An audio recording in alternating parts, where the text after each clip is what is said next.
Mark just pulled this window, this sliding glass door, out of a bathroom, and he's preparing to put concrete block and that smaller window up top so that we can make this a bathroom,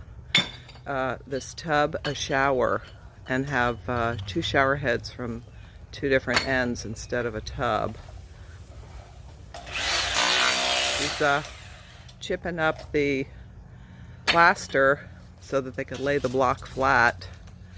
and then the block mason will come and put the block in, and Mark will put the window back in.